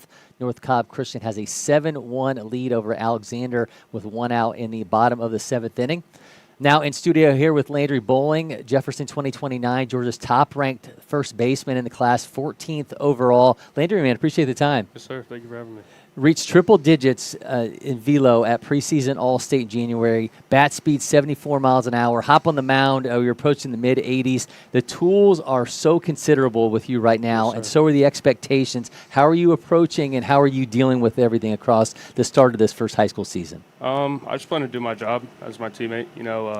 Kind of a utility guy this year, so wherever they need me, just go out there, play wherever they need me. Is it an interesting dynamic to be a guy who's a ranked player, but you're trying to still find your way at the high school? Yeah, it's definitely different. How do you go about that? Like kind of going in with some humility and saying, "Look, I know I got this, but I got to earn my spot." I know I'm young, so I know there's guys that's been there all 4 years of high school, so I know I need to just figure out a way to be on the field. Confidence-wise, it certainly helps that you've already showed out in the national stage of the junior feature games. What did that experience do for you, one, in kind of showing you that your game can play at a high level before you've even taken the high school field? Yeah, it showed me that I can compete with the best, that I'm one of the best, and that I can compete with them. I mentioned before we came on, I'm digging the Bryce Harper. Are you Bryce Harper guy? Is that why you do the eye black I hat? like how he plays. So it's funny to me, like, there was the generation before you couldn't stand Bryce Harper, but you guys love him. What is it about him specifically that gravitates toward you? He plays with heart, plays the game the right way. I like how he plays the game. Well, again, digging the eye black there. It's time for my favorite point of all these interviews, and then we're going to play a little random questions here with Landry Bowling. Producer Maddie, let's roll in our intro.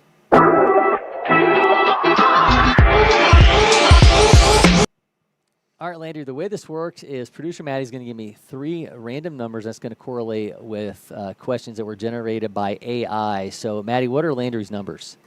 23. Okay. 67. Uh-huh. And 37. All right, 23, 67, and 37. All right, number 23. What's your baseball pet peeve?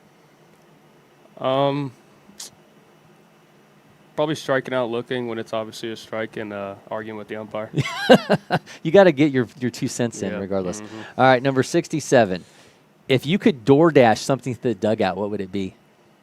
Taco Bell, Baja Blast. That's the order? Mm-hmm. Baja Blast and 3 beef tacos. There's a Taco Bell right across the street. Yeah, I know. You want to hit that up? All right. Last question, number 37. Would you rather do an interview with a mouthful of protein shake or with a nosebleed? Probably a nosebleed because I'm going to be able to talk with a mouthful of protein. But the nosebleed would be, you'd have to like put your head back or you'd have to go down. Like how would you, actually they say you should have your head down and not up. Probably just plug it with a paper towel. That's probably a good play. Yeah. All right, great stuff, Landry, man. Listen, I appreciate it. Yeah, best of luck out there. We're going to take another break with you in studio. We'll be back with more from our Georgia Dugout Club watch party.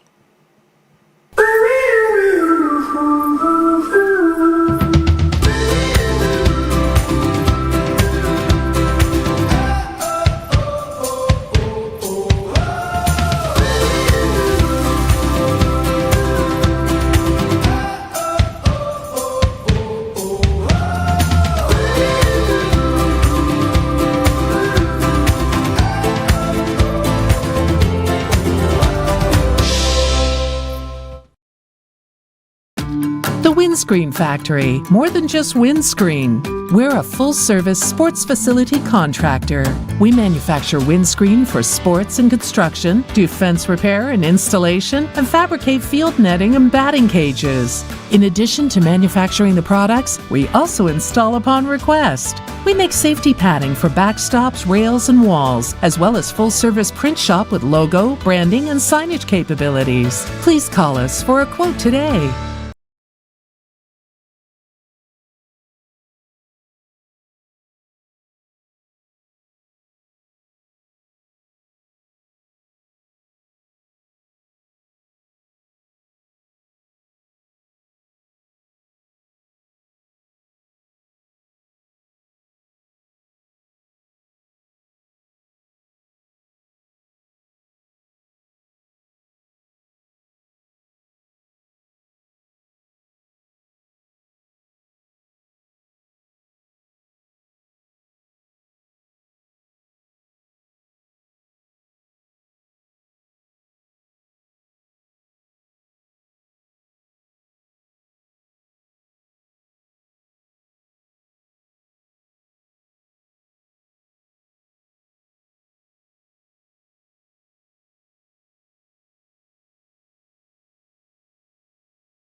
It's Bring Your Kid to Work Day. So Jack McCartney joining me here in studio after going out and wrangling some players. You brought Landry Bowling and Ryan Trout here in studio for us as we continue our Georgia Dugout Club watch party. We've got a 7-0 lead for Kell over Redan. Peachtree, Ridge, and Harrison all tied up with 2 outs in the bottom of the 7th inning. We saw North Cobb Christian win 7-1 over Alexander and Jack. North Cobb Christian just absolutely erupted offensively. They end up with 7 runs on 6 hits. They had a double and a triple from Andrew Kelly. Truett Stafford hit a home run. And Truett Stafford also was on the mound, got the win in this one, striking out 2. Just a really impressive performance from a team that's in the Prep Baseball Georgia Power 25. I mean, they looked phenomenal out there. They made Alexander, mess up a little bit. They had multiple home runs that game, I believe, because I believe J.D. Ofterhide also had a home run in that game. I feel like I witnessed it with my 2 eyes. So you witnessed it, but it looks like maybe from the scoring standpoint that they didn't have everything correctly. We're actually going to end in a tie. I know we got a Harrison walk-off. We actually missed it because I was too busy talking about the North Cobb Christian and Alexander game. So Harrison is 3-2 winners over Peachtree Ridge, a Peachtree Ridge team that maybe didn't come in quite as heralded. They were 4-3. But now they dropped to 4-4. And Harrison, by the way, who's number 16 in the latest update for the Prep Baseball Georgia Power 25, they moved to 6-4. So a big win for them. They still have Stevens County on Saturday at 10 a.m., North of Coney Saturday at 12:30. So a walk-off win for Harrison in that one. They are 3-2 winners over Peachtree Ridge. Let's see how that one ended up finishing to get to that walk-off. We had a player reaching by an error, which allowed that game-winning run. So tough way for Peachtree Ridge to lose that one after really hanging with one of the top teams in the state of Georgia. We're going to go single game here as we cut over to just Kell and Redan. So taking you down from the grand majesty of our watch party down to just one screen. And we'll see producer Maddie working her magic. And in a second here, we'll populate in the bottom corner of this one. It's always a little sense, just like your senses are overblown when you're used to watching the three. There we are. There we are. We are watching the games in those pockets, and then you got it just up close and personal. But we had Kell has looked awfully good today as well. This team that came in having 5 wins in their first 7 games. They're about to move to 6-2, unless Redan can really put together something. But Coach Todd Harris and that squad led by Evan Brand, Sam Castleberry, Patrick Youngman, and Caleb Narcissus looking awfully good. Well, we've watched 3 games in here. Yep.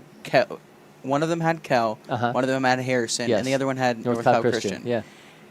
Cobb County. All of these teams, well, yes, but also all of these teams all 3 of those teams have been here before to play at least one game here at LakePoint this year.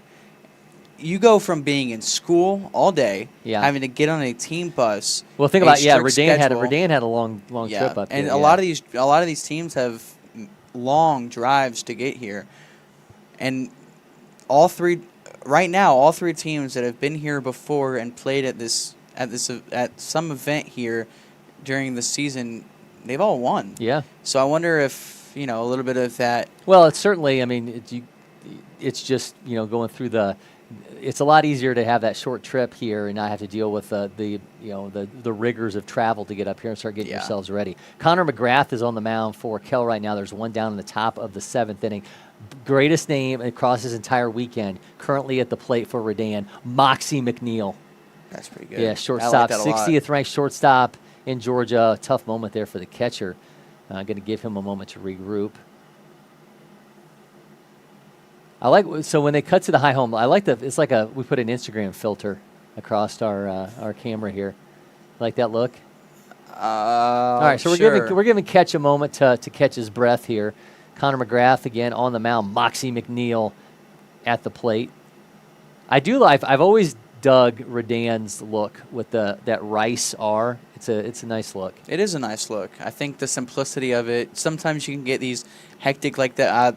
No need to call out names, but dirt bags. Did you say simply? Look at this, pulling out the big words.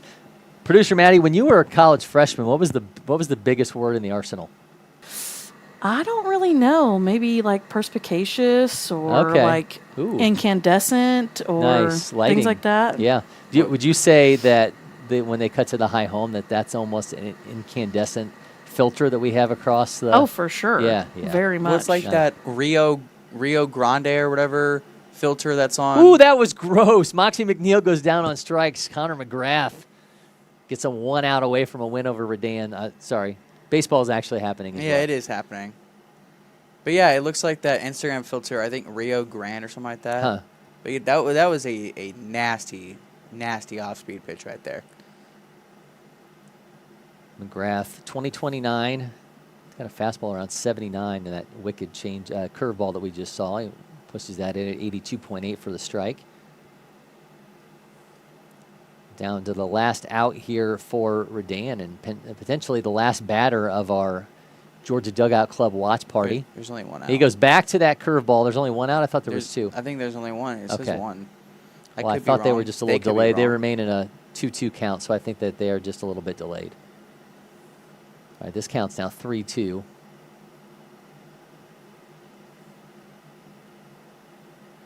That one is over top of the shortstop head. That's going to be down for a base hit.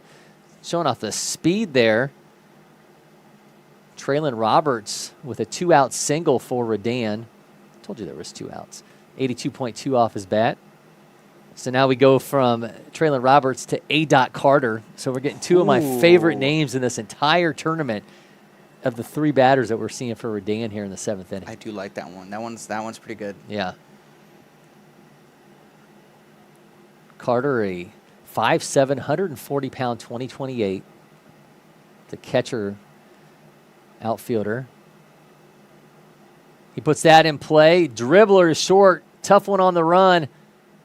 They get him at first. That's going to bring an end to this one. Kell, a 7-0 winner over Redan. This brings us a close over the first wave of action here in the Georgia Dugout Club Tournament's first day of the second weekend of the event. We're going to take a quick break here in studio. We'll have our closing statements as we bring you the end of our Georgia Dugout Club watch party. This is our brand. It's chips. Subs, of course. Soda. This. That. Sweets. Smiling faces. Green. More green. Ice cream. But first, veggies. How about a meal for one? Or hummus is fun. Time for cleanup? Done. All this goodness. Your life, your brand. Publix, where shopping is a pleasure. Welcome back. Cory McCartney, Jack McCartney with you as we bring you the close of our Georgia Dugout Club watch party. We saw Kell Redan. Kell wins that one. Peachtree, Ridge, and Harrison. Harrison walk-off winners, and North Cobb Christian gets a big win over Alexander as well. Like all parties, this one unfortunately has to come to an end. As I would say, as I was trying to rush everybody out of the house before my parents would get back, you don't have to go home, but you can't stay here. I appreciate you joining us. Make sure you join us tomorrow as we'll have coverage of the Peachtree Classic Raleigh Volleyball event over at the Champion Center. C2 Attack Volleyball out of Tennessee against Tsunami Volleyball from here in Metro Atlanta. I'll be joined on that broadcast by Tatum Beckwith, so make sure you check that one out. Like all of our other broadcasts, you'll be able to find those on Facebook, X, and YouTube. Still another day of Georgia Dugout Club Tournament. I know you're going to get out. You got Maceo White that you're going to see from Maynard Jackson. Tell me kind of expectations as you look at that the last day. Who are you excited to see? I'm very excited to see a ton of people. Maceo White, for example, he's injured right now, so we won't be able to see him on the field. But we get to see him be a semi-coach tomorrow, so that should be fun to watch. I really like a lot of the different teams here. Where there's teams we haven't seen before, players we haven't seen before. Ryan Trout, who was here in studio with me during the watch party, is going to pitch tomorrow, so that would be one of the top arms, UCF commit, so you can see him in action. This one a little bit different. There's some good matchups this weekend. Last weekend we had a lot of ranked teams versus ranked teams. Of course, we had that big matchup with Loganville and Blessed Trinity that we were able to bring the broadcast of, but still plenty of big-time players here in action across the Georgia Dugout Club's 2 days, so make sure you get out here to LakePoint Sports and check that out. Of course, you, again, will not want to miss our broadcast tomorrow from the Peachtree Classic. So make sure you head out. Lots going on across these couple days, part of the Yanmar March of Champions weekend. Plenty to do and see for the entire family. Until next time, for Avery Hunt, Jack McCartney, producer Maddie Bullock, and the host of players that join me during this watch party, I'm Cory McCartney. And for now, we're signing off from LakePoint Sports.